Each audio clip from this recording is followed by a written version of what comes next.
रागीट माणसाला त्याच्यावर न रागवता जिंकावे, दुष्ट माणसाला सज्जनपणाने वागून जिंकावे, कंजूष माणसाला दानाने जिंकावे, तर खोट बोलणाऱ्याला खरे बोलून जिंकावे.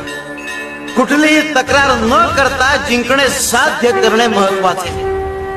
शिव शंकर शंभो. जो गुरु आपल्याला काट्यावरून चालायला लावतो तो आपल्या भक्तांना ते काटे बोचणार नाही याचीही काळजी घेतो. सर्वस्व अर्पण करून गुरुला शरण जाताना मनात भीतीचा लवलेशही असता कामा नये.